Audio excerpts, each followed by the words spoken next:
প্রতিটা স্টুডেন্ট আজ প্রতিজ্ঞা কর যে তোরা তোদের বাবা মায়ের জন্য সাকসেস হয়ে আসবি। কি করবি তো? করবি তো? বাবা মায়ের জন্য করবি তো?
সবাই জোরে হাত দেবে কিন্তু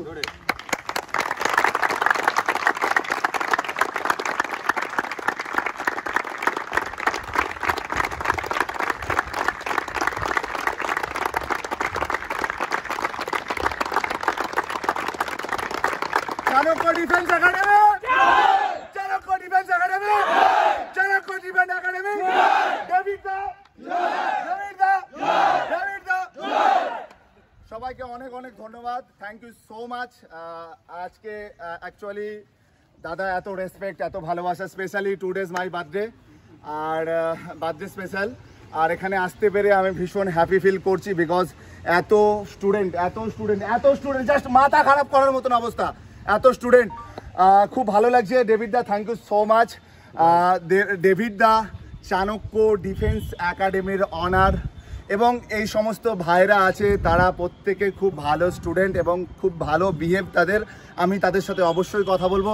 তার আগে একটাই কথা বলে দিই, কোচিং যেরকমই হোক না কেন, যেখানেই হোক না কেন, কোচিং সেন্টার কোচিং সেন্টারই হয়। বাবা মা যেরকমই হোক না কেন, বাবা বাবা হয়, মা মা হয়, তাই তো? তাই তো? আমরা কোনোদিন কোনো কোচিং সেন্টার বা কারোর সম্বন্ধে বাজে কিছু ডিসকাস করব না। আমার কথা হচ্ছে একটাই, যে তোমরা যেখানেই পড়ো, আর ভগবানের কাছে পড়ো, আর রামদেব বাবার কাছে পড়ো, আর যার কাছে পড়ো না কেন, নিজের ইচ্ছা না থাকলে স্বয়ং ভগবানও তোমাদেরকে পাস করাতে পারবে না। সে যে কোনো কোচিং সেন্টারে পড়ো না কেন, তোমাকে যদি আমি হুবহু কোশ্চেন দিই, তাও দরকার হয় তুমি লিখে আসতে পারবে না। তো এই জন্য নিজের মধ্যে এনার্জি অবশ্যই রাখতে হবে, নিজের প্রতি একটা বিলিভ রাখতে হবে, একটা ট্রাস্ট রাখতে হবে। এই কারণেই রাখতে হবে, কারণ জো ডর গয়া वो मर गया, তাই তো? আরে জোশ কোথায়? একদম মাঠ ফাটবে, ঠিক আছে? মাঠ একদম ফাটবে, মাঠ একদম ফাটবে, ঠিক আছে? একটাই কথা বলবো, যে ডেভিডদার কাছে তোমরা এখানে কোচিং করছো, অনেক অনেক উইশ তোমাদের জন্য, অনেক ভালোবাসা রইলো আমার তরফ থেকে। আগামী দিনটা খুব সুন্দর হোক। আমি প্রতিটা ভাই বোনদেরকে একটাই কথা বলবো, আমরা আমাদের জন্য নয়, আমরা আমাদের বাবা মায়ের জন্য খাটবো। কি খাটবো তো? আমরা আমাদের বাবা মায়ের জন্য কষ্ট করব। আজকের এই কষ্টটা, আজকে 43-44 ডিগ্রি সেলসিয়াসে যখন আমার বাবা মায়েরা, আমরা প্রত্যেকেই সাধারণ ঘর থেকে, তাই তো? সাধারণ ঘর থেকে আমাদের বাবা মায়েরা যদি আমাদেরকে বড় করার জন্য এত মেহনত করতে পারে, এত কষ্ট করতে পারে, তাদের জন্য আমরা কেন পারবো না? ইয়েস আর নো? করতে পারবো তো? আমি এটাই দেখতে চাই সমস্ত বোন এবং ভাইদের কাছ থেকে। একটাই কথা আমি বলতে চাই, যে তোমরা রাস্তা দিয়ে যাবে, লোকে বলবে দেখ অমুকের ছেলে আজ কোথায় পৌঁছে গেছে। এই জিনিসটা আমি প্রত্যেকটা ভাই বোনদের মধ্যে দেখতে চাই, এবং যাতে বাবা মায়ের একটা গর্ব ফিল হয় যে আমার ছেলে মেয়ে আজকে এই জায়গায় যেতে পেরেছে। দেখো, যে যেখানেই যাও না কেন, আমি ডিফেন্স ফৌজি তো অবশ্যই বলবো, যেহেতু আমি একজন ফৌজি মানুষ। আর এবং এই ভিডিওটা যে সমস্ত প্রান্তের মানুষ দেখবে, অনেকে হয়তো ইঞ্জিনিয়ারিং করছে, কেউ হয়তো অ্যাডভোকেট করছে, যে ফিল্ডে থাকবি 100% দিয়ে চেষ্টা করবি, এরকম নয়, ঢিলা ঢালার কোনো কাজ নেই। আমি কালকে একটা কথা বলছিলাম, যখন আমরা ভীষণ জল পিপাসা পাই, আমি হয়তো জল খাচ্ছি, আর অনেক জল পিপাসা পেয়েছে, তার মধ্যে জল খাচ্ছি, এর মধ্যে পার্থক্য আছে কি নেই? আছে। আমরা এমনি জল খাচ্ছি, আর খুব জল পিপাসে পেয়েছে, তাড়াহুড়ো করে জল খুঁজছি, আমরা নিয়ে খাচ্ছি। মা একটা সময় আমাদেরকে ভাত খেতে দিচ্ছে, যে 1টা বেজে গেছে বাবু ভাত খেলে, আর আমরা কোথা থেকে দৌড়ে বা কোথা থেকে খেলে আসছি। আসার পরে মাকে বলছি, মা তাদের ভাত দাও তো, মানে খিদে পেয়েছে আমাদের খুব। কিন্তু ওটার মধ্যে পার্থক্য আছে কি নেই? আমি ওই পাগলামি দেখতে চাই। স্ট্রাগল সবাই করে, সবাই জিততে পারে? জিততে তারাই পারে যাদের স্বপ্নে জান আছে, যাদের মধ্যে পাগলামি আছে। কোনো কিছু পাওয়ার জন্য তোমাদের মধ্যে পাগল হচ্ছে তোমরা, তোমাদের রাতের ঘুম বারবার ব্রেক হচ্ছে, তখন জেনে রাখবে তোমরা লাইফের সাকসেসের দিকে এগোচ্ছ। লোকে অনেক কিছু বলবে, পাড়ার লোকে, বন্ধু বান্ধব অনেক কিছু বলবে যে হ্যাঁ ও তো অমুক। একটা কথা বলি, একটা ছেলে লাইফে যখন অনেক বড় একটা জায়গায় পজিশনে পৌঁছচ্ছে, পাড়ার ছেলেরা ওই বলবে হ্যাঁ ও তো, একটা কথা আছে না, ঘর কা মুরগি ডাল বাড়াবার, শুনেছো কথাটা? পাড়ায় রেসপেক্ট নেই, কিন্তু তোমাকে ভায়া করে অন্য লোকেরা নিয়ে যাচ্ছে, তোমাকে ডেকে নিয়ে যাচ্ছে, তারা রেসপেক্ট দিচ্ছে, সম্মান দিচ্ছে। মানুষ এমন একটা প্রাণী, নিজের সুবিধার জন্য এরা ভগবানকেও কাজে লাগাইয়েছেন না। এখানে টয়লেট করবেন না লিখে দিচ্ছে, কেউ শুনছে না, তারপরের দিন লাগিয়ে দিচ্ছে, চিপকে দিচ্ছে, ভগবানের ফটো লাগাচ্ছে। মানুষ কি বললো না বললো আমাদের দেখার দরকার নেই। আমাদের দেশের প্রধানমন্ত্রীকে নিয়ে কার্টুন বানাতে পারে লোক, আমাদের দেশে বড় বড় সেলিব্রিটিদেরকে নিয়ে কার্টুন বানাতে পারে, আমাদের দেশে বড় বড় মহাপুরুষদেরকে নিয়ে কার্টুন বানাতে পারে। আমরা সেখানকার কিছুই নয়, তাই তো? আমরা কিছু নয়। কে কি বললো না বললো আমাদের দেখার দরকার নেই। আমাদের স্বপ্ন, আমাদের গোল থাকবে আমাদের স্বপ্নের দিকে। আমি প্রত্যেকটা স্টুডেন্টকে আমার ভাইয়ের মতো করে বলে যাচ্ছি, আজকে খেটে নে, আজকে করে নে। প্রেম করার বয়স অনেক পাবি, লাভ করার বয়স অনেক পাবি, নেশা করার বয়স অনেক পাবি, ঘুমানোর বয়স অনেক পাবি। এই বয়সটা আর পাবি না, এই বয়সটা কিন্তু আর পাবি না। এখানে যখন এসছিস, বাবা মা স্বপ্ন দেখছে যে আমি আমার ছেলেকে পাঠিয়েছি চাণক্য ডিফেন্স একাডেমিতে, ডেভিড ভাইয়ের কাছে পাঠিয়েছি, আমার ছেলে মেয়েরা কিছু না কিছু করেই আসবে। তাদের স্বপ্নকে ব্রেক করার ক্ষমতা তোদের নেই। ব্রেক করবি না তো? জোশ নেই? হবে তো, হবে,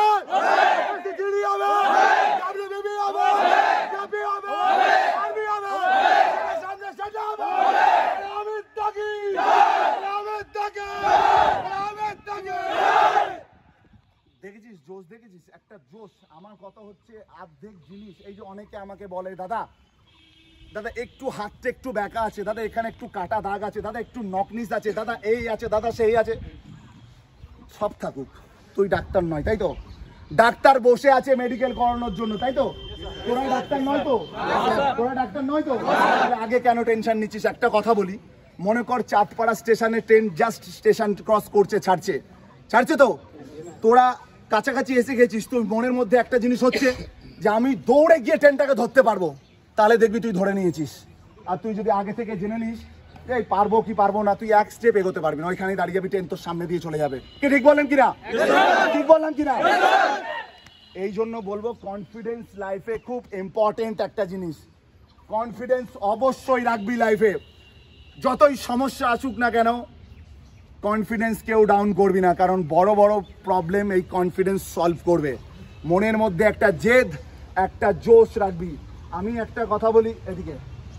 একটা কথা বলি, এই পৃথিবীতে দু রকমের মানুষ হয়, একটা হচ্ছে অ্যাক্টিভ, একটা হচ্ছে নন অ্যাক্টিভ। তোদের হোয়াটসঅ্যাপে অনেক বন্ধু বান্ধবের নাম্বার আছে, কয়েকজন happy independence day, happy birthday বা কোন একটা ভালো হ্যাপি শিবরাত্রি, শুভ নববর্ষ কয়েকজন পাঠায়, সবাই পাঠায় কি? পাঠায় না। ফোনের মধ্যে অনেক বন্ধু বান্ধবের নাম্বার আছে, কেউ কল করেও জিজ্ঞেস করে না। কল করে কয়েকজন, যাদের সাথে একদম নিয়ারেস্ট। এফবিতে অনেক ফ্রেন্ড, খবর নেওয়ার মতন কেউ নেই।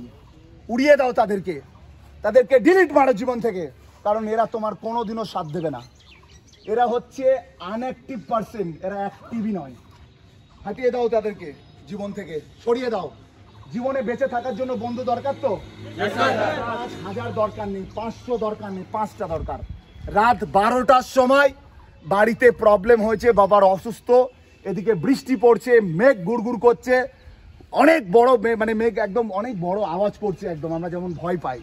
হঠাৎ ফোন করলাম বন্ধুকে, বন্ধু তুরন্ত লাভ মেরে বাড়িতে চলে এলো বাবাকে দেখার জন্য। এরকম বন্ধুকে রেখে দাও সারা জীবন। যে হয়তো বললো এই আজকে নয় কালকে করব, পরশু দিন করব, আজকে পরের দিনকে যাচ্ছি, ডিলিট মারো এইসব বন্ধুদেরকে, দরকার নেই। অতি সন্ন্যাসী গাজন নষ্ট, কথাটা শুনেছো? কথাটা শুনেছো? অতি সন্ন্যাসী গাজন নষ্ট, তাই তো? তো এরকম বন্ধুদের জীবনে দরকার নেই। কিছু বন্ধু এরকম রাখো যে তোমাদের সব সময় কাজে লাগে, জীবনে ভালো কিছু শেখো, প্রতিটা জিনিস, প্রত্যেকটা জিনিস ভালো করে মাইন্ডের মধ্যে রাখো। ছেলেদের বিয়ে হয় না? ছেলেদের বিয়ে হয় না? তাদের বিয়ে হয় জানিস? আমরা বিয়ে দিতে গেলে বোনকে বা দাদাকে কি দেখি? ছেলেটার ইনকাম কত, দেখতে ভালো কিনা, তার ক্যারেক্টার ভালো কিনা, তাই না? আমরা নিজেদেরকে দিয়ে এক্সাম্পল দেব।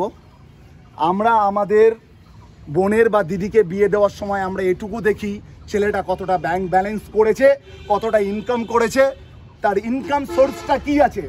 তাহলে যখন আমরা আমাদের বোনের জন্য একটা ভালো ইনকামওয়ালা ছেলে খুঁজবো, তাহলে আমরা কেন ইনকাম করব না? আমরা কেন ইনকাম করবো না? জীবনের সমস্ত কিছু ভুলে গেলে চলবে, ইনকাম করা ভুললে চলবে না। কারণ এই একটা জায়গা, দেখ, ডিসিশন তোদের, মন তোদের, সমস্ত কিছু তোদের। আজকে যদি তোদের সাথে কেউ স্ক্যাম করে দেয় বা বেইমানি করে, তার জন্য ঠকিয়ে দেয়, তার জন্য তোরা দায়ী কেন বলতো? ভগবান সবাইকে বুদ্ধি দিয়ে দিয়েছে না? সবার মধ্যে কোনটা ভালো মন্দ সেটা করার ক্ষমতা দিয়েছে না? তাহলে তারপরেও যদি তোরা ঠকে যাস, তাহলে তোরা বোকা।